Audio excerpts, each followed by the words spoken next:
Hey guys, this is Locke. In this video, I'm going to be going over the new 3 Legendary Plus accessories. So I'm going to go to the codex here so that we can take a look at it. Actually, the first thing I'm going to do is actually talk about something else. So regardless of what you think about these accessories, I very, very strongly recommend every single person to spend 2 million gold on this chest every single day. And the reason you want to do this is because for 2 million gold, you get 60 legendary soulstone shards every day, and I think that's just an insane value. I strongly recommend people to find a way to, at least farm 2 million gold every day, so you can be spending it on this chest. Even if you think this accessory is garbage, which it is not. It's a great one. But even if you think it's garbage and you don't want it, I still strongly recommend you do this anyway because you really want to get that legendary soulstone shards. We are getting more and more legendary units, and it'll be great to be able to farm their shards faster, and this is an easy way to farm them. They're giving you 60 extra shards every day, so don't miss that. Find some way of farming gold, and I'm not the best person to ask where to farm gold because I just happen to never really have an issue with gold. I don't know why. I don't know where everyone is spending their gold, but I haven't. I don't know. So I wouldn't ask myself. Ask somebody else because I don't know. I've never looked to where to farm gold. I just always had a lot of gold. But look up those guides where to farm gold and at least farm 2 million gold every day to buy 10 of these, because these are just great, even just for the 60 legendary soulstone shards that you're going to get. Okay, so now we're going to go and actually look at the accessories. And so I'm going to scroll all the way at the bottom, which is where they are. All right. So these are the 3 new sets that we have: the Forgotten Destiny Vow, the Forgotten Mother's Nature's Vow, right? And the Forgotten Imperishable Vow. So let's start with the first one. So this is meant to compete with the Transcended set, which is right here. The Transcended set has pretty much been the PvE accessory to do damage, like you want to put it on Cosette. And now this new accessory, the Forgotten Destined set, is just a lot better. Even if you just have one of these items, it's going to increase your crit rate by 25%, which is already huge. 25% is more than what we get from the crit formation. It is more than what we get from a crit pet. And it's going to make everyone have very high crit rate. You don't even need three pieces of this. Just one piece of this is already going to make you have very high crit rate. And if you have close to 100% crit rate, your crit damage, it starts at 50%. So if you have about 100% crit rate, your damage basically increases by 50%. And then the second part of this accessory furthermore increases your crit damage after that. So basically, this is going to be the best item to overall increase your damage. There are some cases where you might still want to use the Transcended Vow because, for example, Noho or something, right? Maybe she might benefit more from this because it increases, most of her damage is just the basic attack damage anyway, which is what this increases the damage of exponentially, so she might benefit more from this. But even if she does benefit more from this, it's probably going to be very close. And for just about everyone else that I can think of, the damage from this set is probably going to be a lot higher. You could benefit a lot from using the full 3-piece set, because your crit damage increases from 30% at one set all the way up to 110% at the 3-piece set, which is huge, right? 110%, you're basically increasing your entire damage by double, more than double, really, right? So it's an insane set. But even just one piece of this, I think is great, because the crit boost from one piece is 25%, whereas with 3 pieces, it goes up to 50. So even just one piece is going to have a huge boost of crit. And if you're having 100% crit rate from this set, then you might not need to use your crit your crit armors anymore. You can actually switch to attack armors. So overall, it's basically just going to increase your damage exponentially when you look at all those factors. You might not need to use a crit pet anymore or a crit formation. Basically, it's just overall, it's just going to have a massive impact on your damage. when it comes to PvP, I can still see people using this, but not a three-piece set. I can see people using like maybe one piece to again increase your crit damage a lot. But I'm having a hard time seeing people using like a full three-piece set of this in PvP. I think this is more just for PvE. And as I mentioned before, like even if you don't like this accessory for whatever reason, I still think that you should be getting those boxes anyway, because you're going to be getting the soulstone, the legendary soulstone shards from it, which is, it's invaluable. So you really want to be getting that. But yeah, this is the item to use for PvE for damage dealers, and I strongly recommend, well, I strongly recommend getting the boxes every day, and after you've gotten enough of the boxes, you will just be able to switch over and actually start getting these accessories.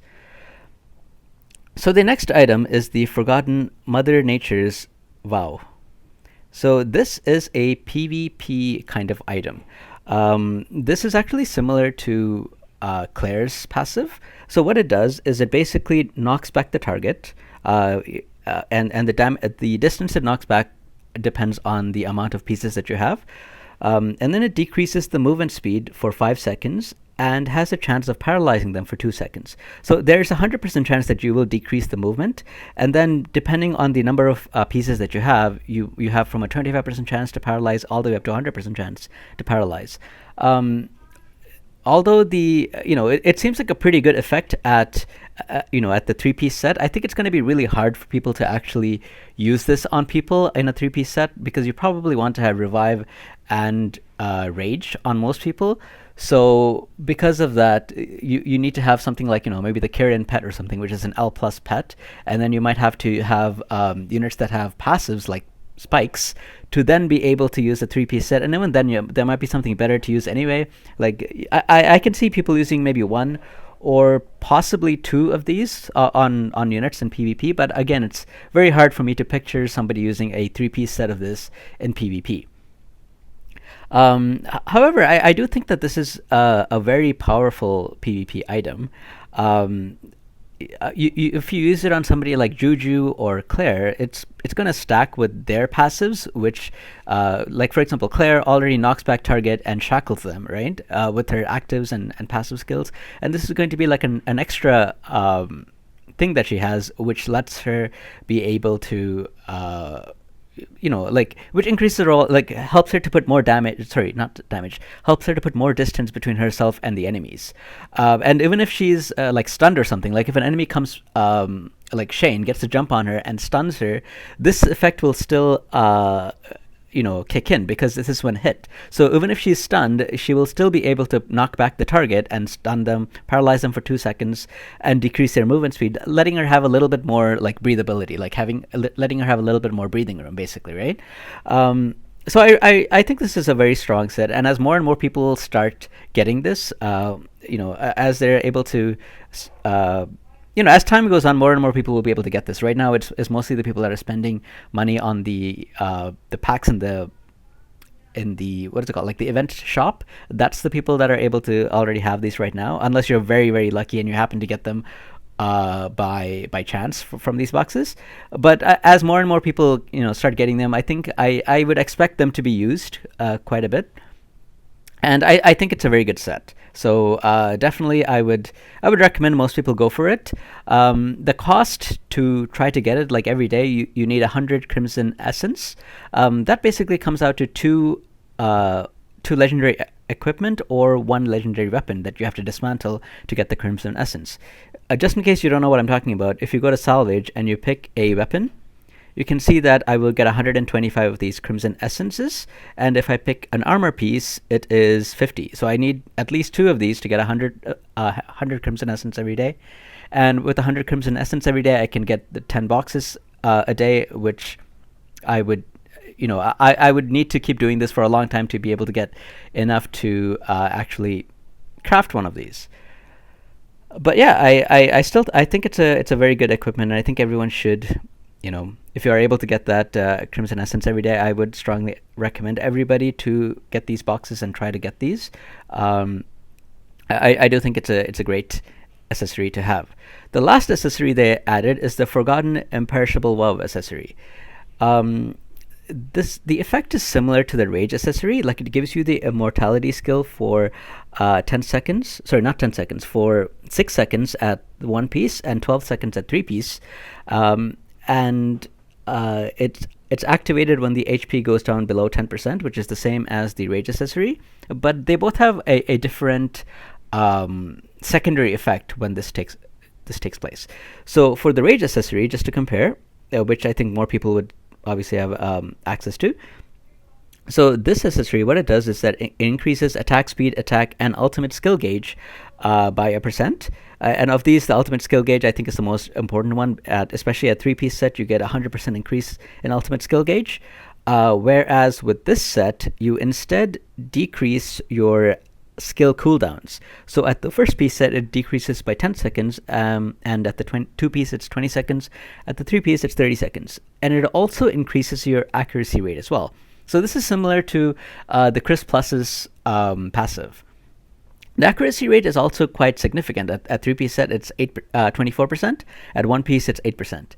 Of the two, I think for most cases, the Imperishable set is probably better because, when you start a PvP match, right, at the beginning, you're already going to use your skills. So when you're using your skills, like when the match starts, even if you only manage to use one skill and then an enemy knocks you down to 10% health, at least that one skill most likely will be refreshed. So you'll basically be able to get more casts of your skill with the Imperishable set, which I think overall is better than the secondary effect of the rage set. However, it's really difficult to be able to get this Imperishable set. There's a huge cost in rubies to get it, because if you take a look, let me just get to the box where you can get it. Okay, where did it go? Imperishable. Oh, it's because I didn't craft it. Yeah, this one. So you are basically going to be spending 1,500 rubies a day on this. It gives you 250 maps for this, and some other stuff that probably it doesn't amount to much. But I think this is a huge cost, like 1,500 rubies every day for a very long time to be able to get this. That's a exponential cost, and I mean, it's just too much. Like, I tried it once. I was like, maybe I'll get lucky and get one of these, but no, of course I didn't. But I don't intend to spend any more on this, because I think the ruby cost to getting it is just too high. That most of the time you're probably going to be unlucky and disappointed. I think it's better than the rage accessory, but I don't think the incremental difference is worth it for, I don't know, how much does the total cost? Like 150,000 rubies, right? Like you need 100 of these. So I don't think that's worth the cost to get it, but it is more powerful. And if you have a lot of rubies left over, if you are a heavy spender and rubies are not an issue for you, then yes, I mean, get it. I think it's probably better, and you most likely will be using this over your rage set. But for the common players that don't have excess rubies, and even if you have some rubies, you're not able to farm 1,500 rubies a day or spend enough to be able to collect 1,500 rubies a day, then this is probably not for you, in my opinion, because it's just too expensive. It's great, but it's not worth the cost, in my opinion. And I think rubies are also getting more of a squeeze with the release of masteries. And now that they've released Noho, which has the suppression for the guild raid, I think they'll also release 2 more heroes soon for the other suppression of guild raids. And I think those units are typically better. Like, you really want to get them because, I think it's good to do the guild raids. They do give quite a bit of rewards every week.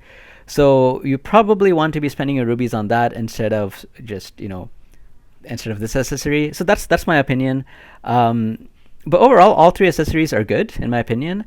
I'm really happy that they are giving you extra soulstone shards by purchasing the first box. So I highly, like, 120%. If that's the only thing that you learn from this video is to get that box, to get 60 shards a day, do it, because I highly recommend that. And then the Mother Nature's accessory, I think is pretty good as well. I don't think the 100 Crimson Essence is too bad a cost on a daily basis. So I think everyone should go for that as well. But the third one, the Ruby cost, in my opinion, is just too high. So that's my opinions. If you guys disagree, feel free to write it in the comments, and I would love to know your reasonings, and also if there's something that I missed as well. If one of them is great or one of them is not so great that I talked about, then let me know as well. It is very possible that I missed some of this stuff, so it's always great to hear some feedback and hear your opinions. Thanks for watching, guys, and I will see you guys next time. Take care now.